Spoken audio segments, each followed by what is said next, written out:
इस समय हम भारतीय जनता पार्टी के ऑफिस के बाहर हैं और आज यहाँ पर एक बड़ी मीटिंग जो है वो की जा रही है और जम्मू कश्मीर के प्रभारी तरुण चुग जो हैं वो इसको हेड कर रहे हैं। आने वाले दिनों में जम्मू कश्मीर में इलेक्शंस किस तरीके से भारतीय जनता पार्टी लड़ेगी और ख़ासकर जो रिज़ल्ट इस समय 2 स्टेट से आए हैं, कहीं ना कहीं भारतीय जनता पार्टी उस पर भी मंथन करेगी और आने वाले दिनों की स्ट्रेटजीज बनाएगी।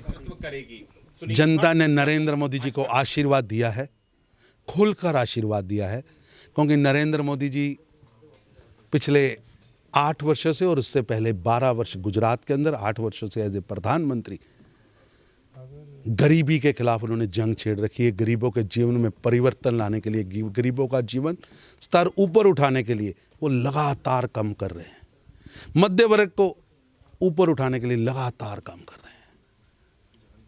देश की जनता उनसे स्नेह करती है, अपार प्रेम करती है, उन पर उनको विश्वास है, श्रद्धा है, इसलिए खुलकर उन्होंने वोट दिया है और कहा है मोदी जी आगे बढ़ो।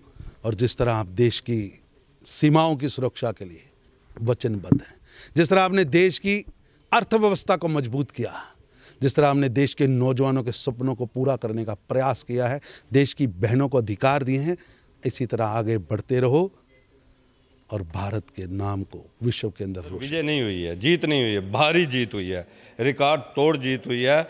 लोग, गुजरात की जनता ने मोदी जी के प्रति अपना प्यार जताया है, भारतीय जनता पार्टी के प्रति अपना प्यार जताया। और जहां हिमाचल की बात है, मात्र 35,000 वोटों से हम हारे हैं। सीटें हमने ज़्यादा हारी हैं, लेकिन कुल वोट जितना पड़ा है उसमें सिर्फ 35,000 वोट हमारे कम रहे। कहीं ना कहीं वो व्यवस्था में या किस ढंग की वो कमी रही है, लेकिन वहाँ भी कड़ी टक्कर भारतीय जनता पार्टी ने दी है। और जम्मू कश्मीर के अंदर भारतीय जनता पार्टी चुनावों के लिए तैयार है। इलेक्शन कमीशन जब चुनावों का बिगुल बजाएगा, भारतीय जनता पार्टी का कार्यकर्ता पोलिंग बूथ तक काम कर रहा है। जम्मू कश्मीर में वाहिद भारतीय जनता पार्टी एक ऐसी पार्टी है जिसका कार्यकर्ता रेगुलर काम कर रहा है, चुनावों के लिए काम नहीं कर रहा, सेवा के लिए काम कर रहा है, अंत्योदय के लिए काम कर रहा है, विचारधारा के लिए काम कर रहा है, लोगों के अंदर लोगों की समस्याओं को हल करने के लिए काम कर रहा है। उसी को लेकर हमारे माननीय राष्ट्रीय महामंत्री तरुण चुग जी और जम्मू कश्मीर के हमारे सह प्रभारी आशीष सूद जी वो यहाँ एक बैठक लेने आए थे। जम्मू कश्मीर भाजपा में एक बदलाव हुआ है।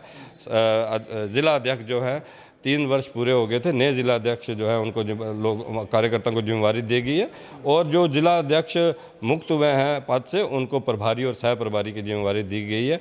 उनको लेकर स्टेट के ऑफिस बीयर्स को लेकर एक बड़ी बैठक हुई, जिसके अंदर भारतीय जनता पार्टी को करने के क्या क्या काम है, कार्यकर्ताओं को क्या क्या काम करने हैं, उसके ऊपर भारी चर्चा हुई है। डिजिटलाइजेशन के ऊपर बात हुई है कि हमारी मन की बात कार्यकर्ता पोलिंग बूथ पे माननीय प्रधानमंत्री जी की सुने, उसके ऊपर बात हुई है। माननीय तरुण चुग जी ने साफ शब्दों में कहा है कि जम्मू कश्मीर के अंदर जो चुनाव हैं वो राष्ट्रवाद और के हक के चुनाव हैं और वो ताकतें जो अलगाववाद के साथ हैं उनके साथ हमारी लड़ाई है। ये साधारण चुनाव नहीं है।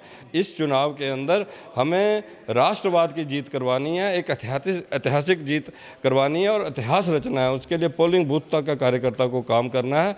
उन्होंने ये कहा है कि आने वाले दिनों के अंदर चुनाव हो सकते हैं और इलेक्शन कमीशन कभी भी चुनावों की घोषणा कर सकता है, इसलिए भारतीय जनता पार्टी के कार्यकर्ता तैयार हैं। भारतीय जनता पार्टी की तरफ से आज एक बड़ी मीटिंग जो थी वो यहाँ पर की जा रही थी और तरुण चुग से जब हमने बात की तो उनका कहना था कि चुनाव आयोग जो है वो डिसाइड करेगा जम्मू कश्मीर में इलेक्शन कब हो सकते हैं, मगर भारतीय जनता पार्टी जो है वो इलेक्शंस के लिए तैयार है।